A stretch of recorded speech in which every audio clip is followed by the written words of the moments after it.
गर्मी में आंगन में ही खाने, सोने और टीवी देखने वाला ससुराल। सुबह सूरज की पहली किरण के साथ रामलाल का पूरा परिवार आंगन में अपनी नींद खोलता है। पार्वती और रागिनी एक तरफ पल्लू संभालते हुए उठते हैं, वहीं रामलाल, शारदा, सुरेश और नागेश भी उठकर बैठ जाते हैं।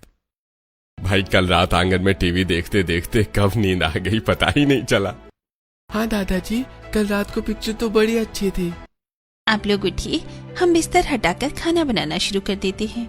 रामलाल का पूरा परिवार उठकर घर के बीच बने आंगन से बाहर निकलता है। पार्वती और रागिनी आंगन की साफ सफाई करके नहाकर तैयार होती हैं।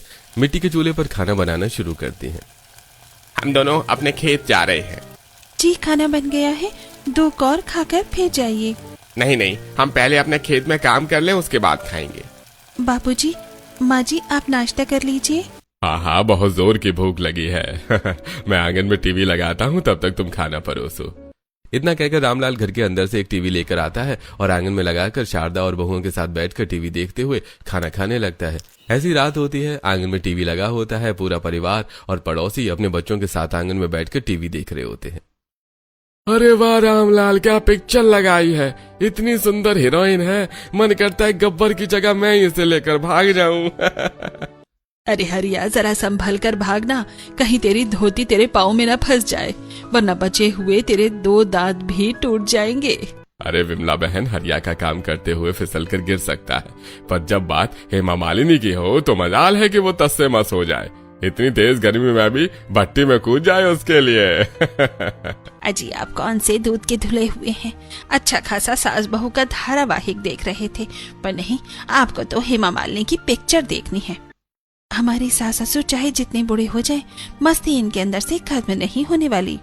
यही मस्ती तो हमारे बच्चों में है, इसी मस्ती की बदौलत पूरा गांव खुशहाल है। ऐसी रात होती है, पूरा परिवार आंगन में पड़ोसी के साथ टीवी देखते हुए खाना खा रहा होता है। शारदा के आंगन में जिसे जितना टीवी देखना है देख लो, और फिर कुछ दिनों तक आंगन में टीवी देखने का मौका नहीं मिलेगा। अरे बच्चों, शोर मत मचाओ। क्या हुआ रामलाल, विमला ऐसे क्यों कह रही है? अरे भाई, रामलाल जी का पूरा परिवार गर्मियों में शहर जो जा रहा है। ले, रामलाल कर दिया ना बेवकूफी। अरे गर्मियों में शहर से लोग गांव आते हैं, तू गांव छोड़ कर शहर जा रहा है। अरे कोई नियम बना है क्या कि शहर से ही गांव लोग आएंगे? गांव के लोग भी तो छुट्टी मनाएंगे। अरे तुझे तो पता है, शहर में मेरा छोटा भाई रहता है, उसी के घर जा रहे हैं हम सभी लोग। अरे मैंने तो सुना है शहर में हर चीज की व्यवस्था है, और एसी में लोग टीवी देखते हैं, खाते हैं, सोते हैं। भाई मैं तो आराम से एसी में सोऊंगा, टीवी देखूंगा और खाऊंगा। शहर में एसी के मीठे सपने देखते हुए पूरा परिवार टीवी देखते हुए अपने आंगन खाट लगाकर सो जाता है। ऐसी रात बीतती है। अगली सुबह टीवी घर में रखकर पूरा परिवार अपने अपने पोटलियों के साथ तैयार होता है और गांव से विदा लेकर शहर के लिए रवाना होता है। अगली सुबह पूरा परिवार शहर के रेलवे स्टेशन पर होता है, जहां नीलेश और अखिलेश अपने चाचा के परिवार को लेने आए होते हैं। अरे अखिलेश, ये चाचा जी कौन से लुक में आए हैं? भैया, चाचा जी को कम से कम एक सूटकेस तो लेके आना चाहिए था, ये पोटलियां बांध कर क्यों लेकर आए हैं? अरे भाई, जैसे भी आए हैं इन्हें लेकर घर चलो, देखो सभी नहीं देख रहे हैं। अरे देख रही हो शारदा, शहर के लोग मुझे कैसे देख रहे हैं। आज भी मेरे जैसा गबरू जवान इस शहर में कोई नहीं है। चाचा, गबरू जवान तो हैं, पर यह पोटलियों वाला सिलसिला नहीं करना चाहिए था। ये किस जमाने के लोग आए हैं पोटलियां बांधकर? अब न जाने शहर का क्या हाल होगा। आसपास के लोग रामलाल और परिवार का सीधा साधा देहाती पहनावा और हाथों में पोटलियां देखकर मजाक उड़ाने लगते हैं। नीलेश और अखिलेश जल्दी से पूरे परिवार को 2 गाड़ियों में बिठाकर अपनी हाई लिविंग स्टैंडर्ड सोसाइटी की ओर ले जाते हैं। ऊंची ऊंची इमारतों और सुंदर सड़कों के बीच बने अपने सुंदर घर के सामने गाड़ियां रुकती हैं। हेमंत का पूरा परिवार दरवाजे पर स्वागत के लिए खड़ा होता है। दीदी, ये लोग कौन है और हमारे घर क्यों आए हैं? अरे मेरे छोटे भाई हेमंत, कैसा है तू? बड़े भैया मैं ठीक हूँ, आप बताइए, आने में कोई दिक्कत तो नहीं हुई? ये हमारे चाचा ससुर का परिवार है, इनके पास कोई सूटकेस नहीं था क्या? पोटलियां बांध कर लेकर आए हैं। अब लगे कि मेरी क्लास जेठानी जी की नजर बहुओं के कपड़ों पर पड़ गई है। देवरानी जी, शहर आकर अपनी बहुओं को हमारी सभ्यता सिखाना भूल गई हो क्या? ये कैसे ऊटपटांग कपड़े पहने हैं, समझ नहीं है क्या? ताऊ ससुर आ रहे हैं, कुछ ढंग के कपड़े पहन लेते। जेठानी जी, मैं बहू को कहूंगी कि ढंग के कपड़े पहनने के लिए। हमारे कपड़ों में क्या खराबी है? जरा खुद के कपड़े देखिए, धोती कुर्ता पहन कर आए हैं। जेठानी जी, बाकी बातें हम घर में बैठकर करेंगे, बाहर बहुत गर्मी है, तेज धूप है, आइए अंदर चलते हैं। देवरानी जी, लगता है आप भी शहर आकर गांव की परंपरा भूल गई हैं। ये कौन तरीका होता है बाहर आकर लोगों का स्वागत करने का? बहुओं, जाओ आरती की थाली लेकर आओ और अपने ससुर और सभी की आरती और नजर उतारो। क्या आरती उतारो, नजर उतारो? ये नजर वजर क्या होती है और आरती क्यों उतारनी है? बहुत कुछ बातें माननी पड़ती हैं। अश्विनी जैसा कह रही है वैसा करो और अपना सिर भी ढको। नीलिमा और गरिमा एक तौलिए से अपना सिर ढकती हैं और सबकी आरती और नजर उतारती हैं। दूर खड़ी पड़ोसन ये सब देखकर मुस्कुरा रही होती है। ये पड़ी हमारी पड़ोसन की नजर, अब न जाने कितनी बेइज्जती होगी। रामलाल अपने पूरे परिवार के साथ एसी लगे सुंदर इंटीरियर वाले घर में आता है। सुंदर सोफे, डाइनिंग टेबल और तरह तरह की तस्वीरों से हॉल सजा होता है। सामने बड़ा सुंदर टीवी रखा होता है। दादाजी देखिए, यहाँ टीवी लगा है और ये घर कितना ठंडा है। बच्चों, हम सभी यहीं बैठकर टीवी देखेंगे, अब बड़ा मजा आएगा। एसी और टीवी देखकर बच्चे बहुत खुश होते हैं। बच्चे सोफे पर चढ़कर कूदने लगते हैं। माँ, कितना मजा आ रहा है, ये सोफा कितना मुलायम है, बहुत मजा आ रहा है। हाँ हाँ माँ, ये बहुत अच्छा है, तुम भी आओ, हम सब साथ में कूदेंगे। कैसे बच्चे हैं, कोई मैनर्स ही नहीं है। हमारे इतने महंगे सोफे को गंदे पाँव से खराब कर रही हैं। बच्चों, ये क्या कर रही हो, सोफा खराब हो जाएगा, आओ नीचे उतरो। जी, महेश और रंजीत, तुम लोग थोड़ा आराम कर लो, सफर से थक गए होगे। भाई हम तो यहीं सो जाएंगे, यहाँ कितनी ठंडक है और टीवी भी लगा हुआ है। अरे नहीं, यहाँ नहीं सोना है, आप लोगों के लिए कमरे हैं, आप कमरे में जाकर सोइए, ये तो हॉल है। हाँ चाचा जी, चलिए कमरे में चलकर आराम करते हैं। नीलिमा और गरिमा गांव के पूरे परिवार को अलग अलग कमरों में पहुंचा देती हैं, जहां एसी और मुलायम बिस्तर देखकर बच्चे बिस्तरों पर चढ़कर कूदने लगते हैं। बच्चों, इस तरह बिस्तर पर मत कूदो, देखो आंटी गुस्सा कर रही थी, बिस्तर खराब हो जाएगा। माँ, कोई बिस्तर खराब नहीं हो रहा है, हमें तो बड़ा मजा आ रहा है। दादा आप भी आ जाओ। हाँ, हम भी आते हैं। अरे आपको एक अकेला कमरा मिल गया तो आपका बचपना फिर जाग गया है क्या? बच्चों की तरह क्यों बिस्तर पर कूद रहे हैं? अब तो बड़े हो जाइए। अरे मैं बड़ा ही हूँ और कितना बड़ा हो जाऊँ, कौन सा तुमने मुझे गोद में उठा रखा है। हे भगवान, क्या करूँ मैं इस आदमी का। मैं जा रही हूँ नहाने, आप बंदरों की तरह कमरे में कूदते रहिए। शारदा शहर के मॉडर्न बाथरूम में नहाने जाती है, जहाँ लेटेस्ट टैप लगे होते हैं। अरे यहाँ कोई नल क्यों नहीं है? ये पानी कहाँ से आएगा? कुछ समझ ही नहीं आ रहा, ये चालू कैसे होता है? शारदा पास लगे सभी नोजल घुमाने लगती है। शावर पाइप घुमाते ही पाइप टूटकर शारदा के हाथ में आ जाता है और जोर से पानी निकलने लगता है। बाथरूम में पानी फैल जाता है। अरे ये यहाँ से पानी गिरने लगा, इसे बंद करो। शारदा की आवाज सुनकर अश्विनी, नीलिमा और गरिमा बाथरूम में आती हैं। अरे जेठानी जी, ये क्या, ये कैसे हो गया? मैंने कुछ नहीं किया, मैं तो नल ढूंढ रही थी, ये अपने आप ही निकलकर मेरे हाथ पे आ गया। सॉरी सासू माँ, आपने इसे तोड़ दिया है, मैं अभी नीलेश और अखिलेश को बुलाती हूँ। नीलिमा नीलेश और अखिलेश को बुलाती है। दोनों किसी तरह शावर पाइप को ठीक करते हैं। जेठानी जी, यहाँ सेंसर वाले नल लगे हैं, आप बस हाथ दिखाइए, पानी अपने आप गिरने लगेगा। अब क्या नहाना, इतना तो नहा लिया। ऐसा फालतू नल कौन लगाता है? कोई अच्छा नल लगाया होता तो ये सब नहीं होता। थोड़ी देर बाद पूरा परिवार डाइनिंग टेबल पर आकर बैठता है, जहाँ एसी चल रहा होता है। अरे बहू, सभी को खाना परोसो। हाँ, जल्दी खाना लेकर आओ, बहुत भूख लगी है। नीलिमा और गरिमा किचन में आती हैं और दाल, चावल और अचार के साथ सुंदर प्लेट सजाकर सभी को डाइनिंग टेबल पर परोसती हैं। खाना आते ही रामलाल, महेश और रंजीत अपने गांव के स्टाइल में कुर्सी पर टांग मोड़कर बैठ जाते हैं। नीलिमा दीदी, ये कौन सा तरीका है बैठकर खाने का? इतना अच्छा चेयर है और ये लोग टांग मोड़कर बैठ गए हैं। ये देहाती लोग हैं, ऐसे ही बैठकर खाएंगे, जैसे बैठते हैं बैठने दो। आप दोनों भी बैठ जाइए, साथ में खाना खा लीजिए। अरे नहीं, हम अपने ससुर के साथ खाना कैसे खा सकते हैं? आप लोग खा लीजिए, फिर हम खाएंगे। ये लोग कितने आउटडेटेड बातें करती हैं। आप लोग खाना शुरू कीजिए। रामलाल, महेश और रंजीत दाल चावल में रोटी के टुकड़े डालकर सब्जी मिलाकर हाथों से सानकर बड़े बड़े कौर खाने लगते हैं। बच्चे भी उसी तरह से खाने लगते हैं। ये किस तरह खा रहे हैं ये लोग, कितना गंदा लग रहा है। ये क्या तरीका हुआ खाने का? रामलाल के परिवार के खाने की तारीके को देखकर नीलिमा और गरिमा अपने बच्चे सूरज और विक्रम और अश्विनी के साथ किचन में चली जाती है। बहू, तुम इस तरह मुंह बनाकर क्यों चली आई? बच्चों को लेकर उन्हें कितना बुरा लगा होगा। दादी, वो लोग कितने गंदे तरीके से खाना खा रहे थे, ऐसे कौन खाता है?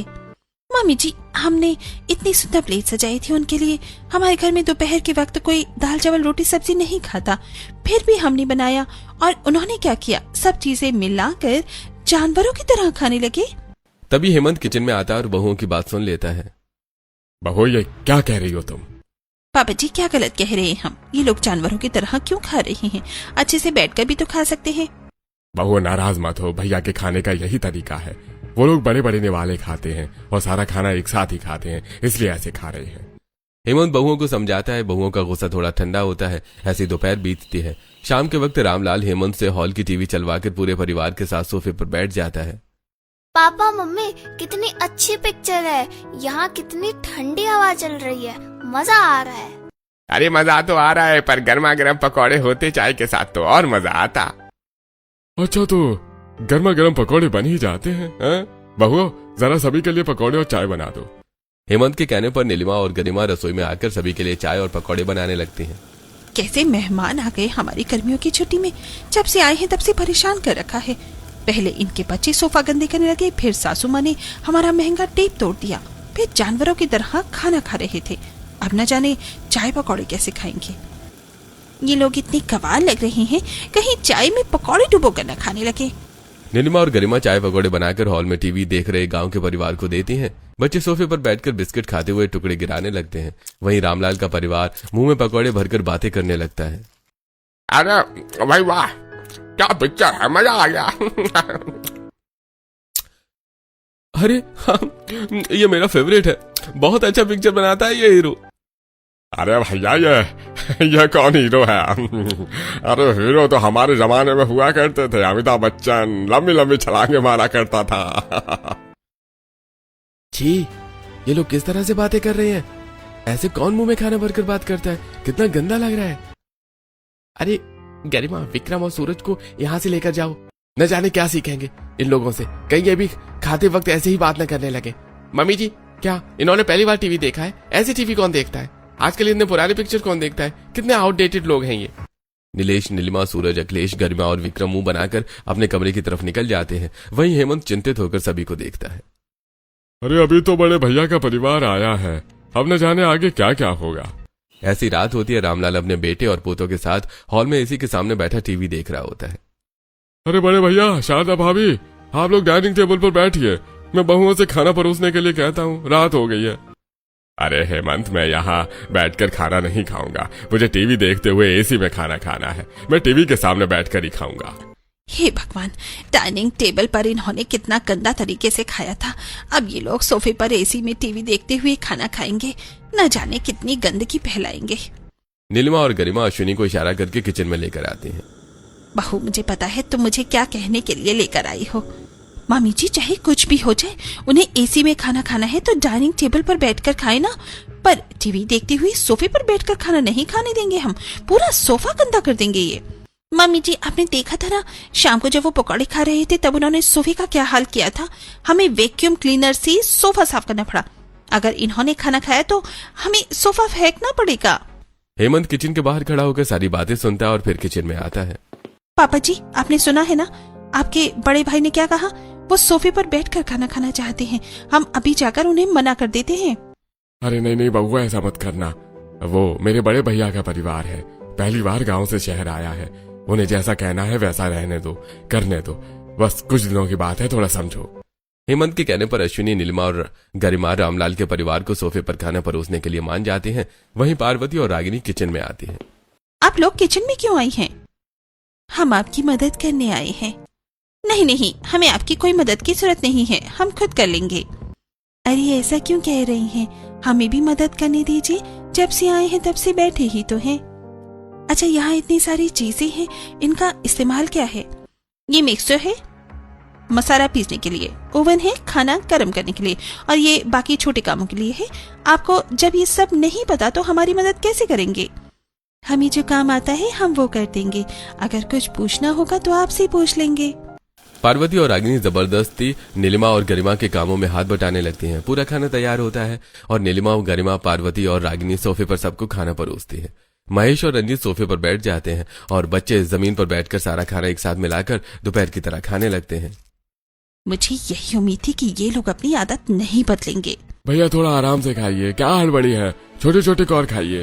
अरे छोटे छोटे कौर कौन खाए? जब मुंह में इतना आता है तो इतना ही खाऊंगा, तुम भी खाओ। ये क्या लड़कियों की तरह छोटे छोटे कौर खा रहे हो? इतना कहकर रामलाल अपने हाथ में बड़ा निवाला बनाता है और हेमंत के मुंह में डाल देता है।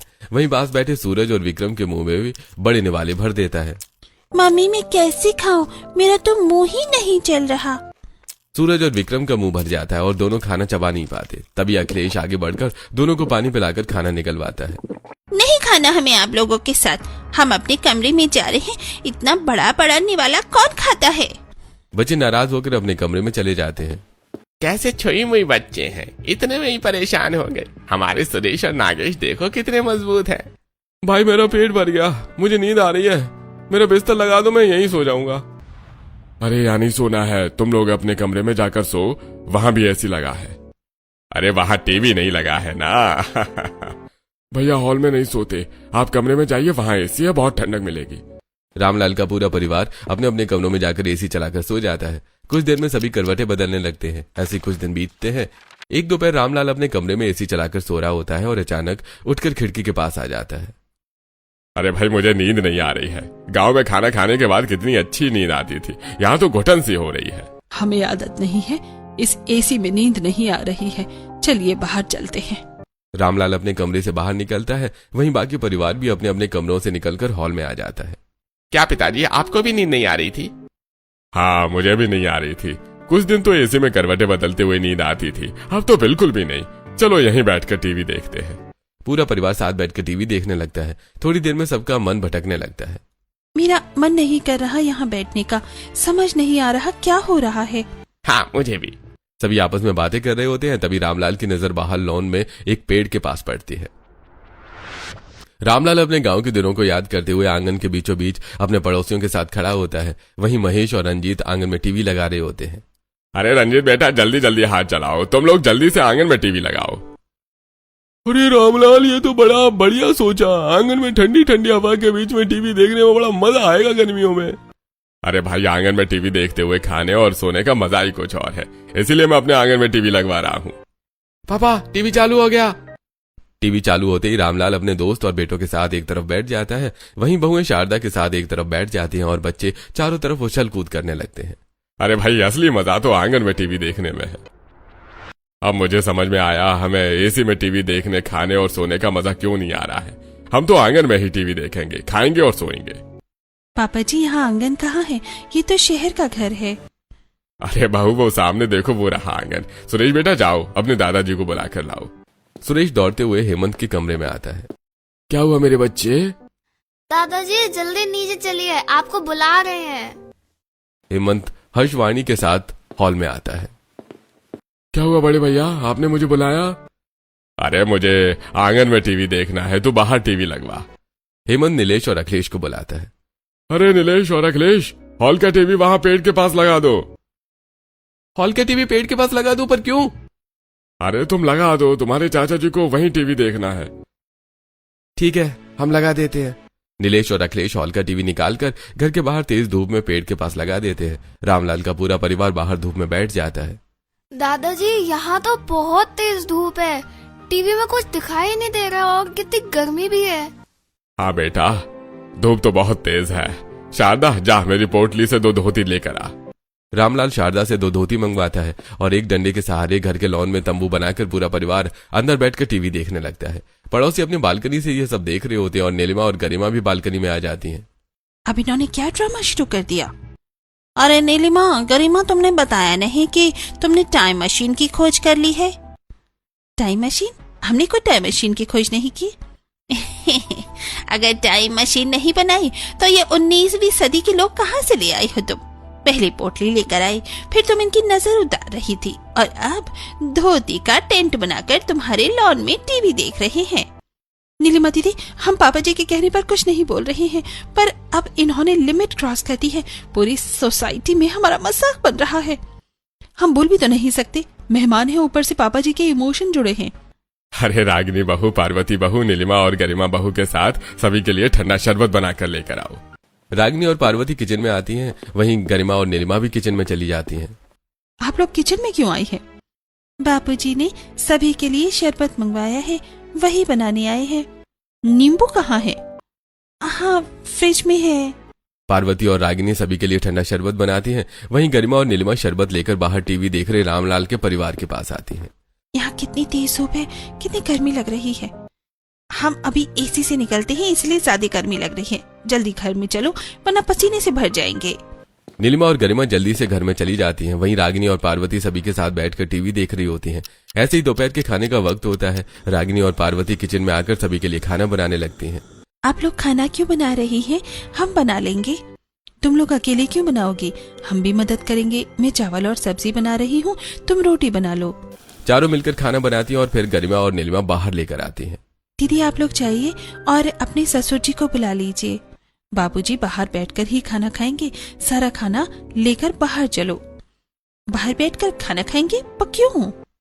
हम सभी आंगन में टीवी देखते हुए ही खाना खाते हैं, इसलिए बाबूजी ने बाहर खाना मंगवाया है। चारों तेज धूप में खाना लेकर बाहर आती हैं। रागिनी बहू, चलो तुम भी बैठ जाओ। क्यों मेहनत कर रही हो? तुम छुट्टियां मनाने आई हो। अरे खाना तो ठीक है, मुझे थोड़ा सलाद चाहिए। बहू जाओ, सभी के लिए सलाद बना कर लाओ। गरिमा किचन में जाती और सलाद लेकर बाहर आती है। बार बार किचन और लॉन के बीच आना जाना शुरू हो जाता है, जिससे सभी परेशान हो जाते हैं। अरे वाह, बहुत अच्छे से खाना खिलाया, पेट भर गया। अब मुझे अच्छी नींद आएगी, मैं सोने जा रहा हूँ। रामलाल अपने बेटों के साथ लॉन में एक तरफ सो जाता है। वहीं सुरेश और नागेश चारों तरफ खेलते रहते हैं। ऐसे कुछ दिन बीतते हैं। एक रात रामलाल लॉन में बैठकर टीवी देख रहा होता है। अरे ये कैसे लोग हैं? एसी छोड़कर बाहर बैठकर टीवी देख रहे हैं। दोपहर में भी यही खाना खा रहे थे। क्या पता यहीं सो भी जाएं। ये नीरम और गरिमा के घर आए हुए लोग हैं, कुछ भी कर सकते हैं। रामलाल अपने पूरे परिवार को साथ बिठाकर टीवी देखने लगता है और जैसी रात होती है सभी को खुले आसमान के नीचे खाना खिलाता है। हम एसी छोड़कर बाहर क्यों बैठे हैं? अंदर एसी में खाना खाते हैं, वहाँ बिल्कुल गर्मी नहीं लगती। आप लोग हमें बाहर क्यों लेकर आए हैं? बच्चों, आंगन में बैठकर खाना खाने का मजा घर के अंदर नहीं है। यहाँ सभी साथ बैठकर खाते हैं। ऐसी रात होती है। रामलाल का परिवार नीलिमा और गरिमा से आंगन में बिस्तर लगवाकर टीवी देखते हुए सो जाता है। ऐसे कुछ दिन बीतते हैं। एक दिन चारों बहुएं सब्जी मंडी आई होती हैं।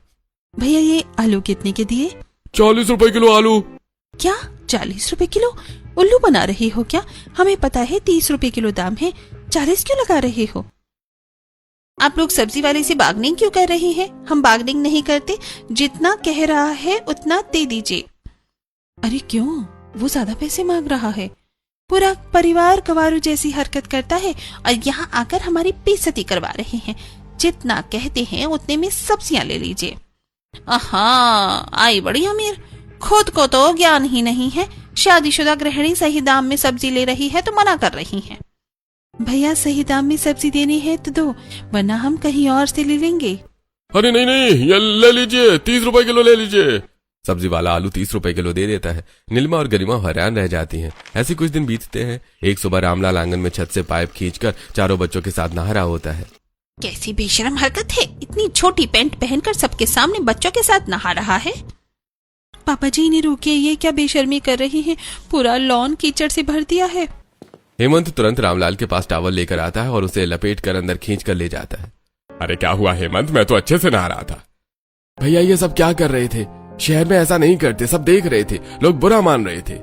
अरे गलती हो गई भाई, हमें नहीं पता था। गांव में तो ऐसे ही नहाते हैं। ऐसे कुछ दिन बीतते हैं। रामलाल का परिवार आंगन में टीवी, खाना और सोने के आदी हो जाता है। तभी एक दिन, हम लोग इतने दिन से शहर में आए हुए हैं, हमें कहीं घुमाने ही नहीं ले गए। बच्चे, कल तुम्हें अच्छी जगह घुमाने ले जाएंगे। अगले दिन पूरा परिवार स्विमिंग पूल पहुंचता है और पानी में मस्ती कर रहा होता है। अरे आंगन में नहाना बेशर्मी थी और यहाँ सब साथ नहा रहे हैं। अरे छोड़ो, मैं भी नहा लेता हूँ। रामलाल साबुन लगाकर चारों बच्चों के साथ स्विमिंग पूल में कूद जाता है। पानी झाग से भर जाता है और लोग बाहर निकलने लगते हैं। अरे तुम लोग गवार हो क्या? स्विमिंग पूल में साबुन लगाकर कूद गए, सारा पानी खराब कर दिया। निकलो बाहर। किसके साथ आए हैं ये सब लोग? आप लोगों को बिल्कुल अकल नहीं है ना? गांव के लोगों को लेकर आ जाते हैं। रामलाल शर्मिंदा होकर परिवार के साथ घर लौट आता है। जहाँ भी जाते हैं हमारी बेइज्जती करवा देते हैं। दिमाग नहीं है क्या? हर जगह अजीब हरकतें। अरे बस करो बहू, भैया से गलती हो गई। जब से आए हैं तब से बस गलती ही कर रहे हैं। नीलिमा और गरिमा गुस्से में अपने कमरे में चली जाती हैं। बड़े भैया, मेरी बहू की बात का बुरा मत मानना, वो बस थोड़े गुस्से में है। वो आपकी बेइज्जती नहीं करना चाहती थी। रामलाल हल्के मन से सामने बैठा होता है और शांत भाव से जवाब देता है। अरे छोटे भाई, मैं समझ सकता हूँ, हमारी वजह से उनकी बदनामी हुई है, बुरा तो उन्हें लगेगा ही। कोई बात नहीं, मुझे उनकी बातों का कोई बुरा नहीं लगा। शारदा मुस्कुराते हुए और थोड़े विनम्र भाव से बीच में बोलती है। बहू को थोड़ा समझाइएगा, हमसे गलती हो गई, हम गांव के लोग हैं, शहर के बारे में ज्यादा पता नहीं है। ये सारी बातें गरिमा और नीलिमा कमरे के बाहर खड़ी होकर सुन रही होती हैं। कुछ दिन बीत जाते हैं और शनिवार को दोपहर आंगन में सभी लोग साथ बैठकर खाना खा रहे होते हैं। हेमंत अपने पूरे परिवार और चारों बच्चों के साथ आंगन में बैठकर भोजन कर रहा होता है। माहौल हल्का और सामान्य होता है। पापा, हमारे ऑफिस की एक पार्टी है, वहां हम सभी के साथ पूरे परिवार को बुलाया गया है। अरे ये तो बहुत अच्छी बात है, भैया भी हमारे साथ चलेंगे।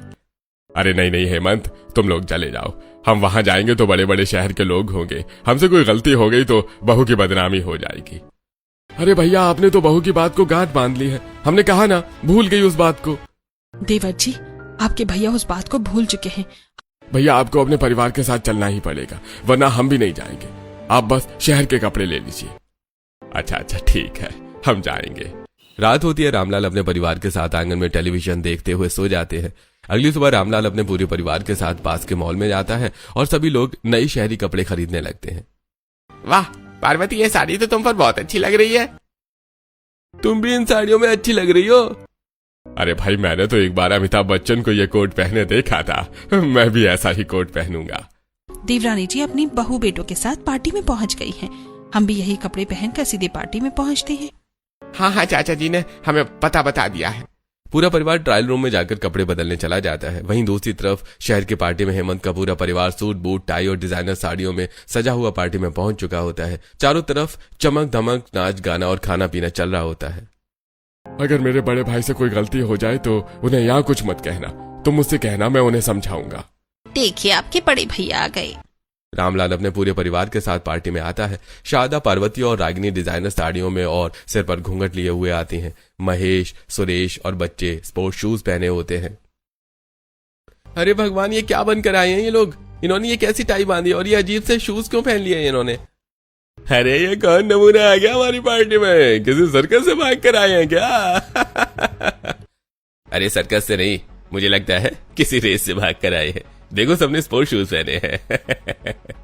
जरा इन लोगों को तो देखो, डिजाइनर साड़ी पहनकर खुद को शहरी समझने लगी हैं, पर अपनी गांव वाली हरकतें नहीं छोड़ पाई। इन लोगों ने पार्टी का सारा मूड खराब कर दिया। न जाने कहाँ से आ जाते देहाती गवार कहेंगे। कौन गवार है? आप लोग गवार हैं जो बड़ों की इज्जत करना नहीं जानते। इन्होंने पार्टी का मूड खराब कर दिया है, या आप लोगों ने हमारी सभ्यता खराब कर रखी है। औरतों के सिर पर घूंघट उसकी लाज की निशानी होती है, न कि कोई गवारपन। गवार आप लोग हैं। पापा जी, हमें नहीं रहना ऐसी पार्टी में, चलिए घर। नीलिमा और गरिमा अपने पूरे परिवार के साथ घर चली आती हैं। बहू, मुझे माफ कर दो, हमने फिर तुम्हारी बेइज्जती करवा दी, हम कल ही गांव चले जाएंगे। इतना कहकर रामलाल अपने पूरे परिवार के साथ कमरे की तरफ जाने लगता है। चाचा जी, कहाँ जा रहे हैं आप? बहू, कमरे में जा रहा हूँ, आज रात यहीं रुकेंगे। कोई कहीं नहीं जाएगा। और कमरे में क्यों सोना है? आप लोग तो आंगन में टीवी देखते हुए सोते हैं ना। रागिनी दीदी, पार्वती दीदी, चलिए हमारा हाथ बटाइए, हमें आंगन में बिस्तर लगाना है। बहू, ये क्या कह रही हो तुम? जब तक छुट्टियां खत्म नहीं हो जाती तब तक आप लोग कहीं नहीं जाएंगे। हमने आज तक आप लोगों को जितना भी बुरा भला कहा है उसके लिए हमें माफ कर दीजिए। गलती आपकी नहीं थी। गांव से शहर आप लोग आए थे, हमें आपको सिखाना और समझाना चाहिए था कि बेइज्जती नहीं करनी चाहिए। आप लोगों के एसी छोड़ने, आंगन में टीवी देखने, खाने पीने, सोने के साथ रहने से हमारे बच्चों में काफी बदलाव आया है। बहू, बदलाव? कैसा बदलाव? पापा जी, पहले सभी आंगन में चलिए, फिर हम बात करते हैं। पूरा परिवार आंगन में आता है और चारों बहुएं मिलकर बिस्तर लगाते हैं और सभी एक साथ बैठकर टीवी देखने लगते हैं। तभी चारों बच्चे टीवी में चल रहे एक्शन की नकल करने लगते हैं। देख, मैं इस हीरो की तरह लात मार सकता हूँ। मैं भी इस तरह कर सकता हूँ। मैं तो इसकी तरह गुलाटी भी मार सकता हूँ। अरे मेरे ही पोते हैं जो दिन भर अपने कमरे में बैठे रहते थे, गेम खेलते थे। कल रात हमने अपने बच्चों को देखा, वो अपने कमरे को छोड़कर बाहर आंगन में आपसे कहानियां सुन रहे थे। मेरे बच्चे बगीचे में खेल रहे थे। हमें याद नहीं था कि हमने इन्हें आखिरी बार कब ऐसे दौड़ते हुए देखा था। पूरा परिवार भावुक हो जाता है, सभी की आंखें भर आती हैं। तभी पड़ोस के बच्चे आकर रामलाल से कहानी सुनाने की जिद करने लगते हैं और रामलाल एसी छोड़कर आंगन में लेटकर कहानी सुनाने लगता है।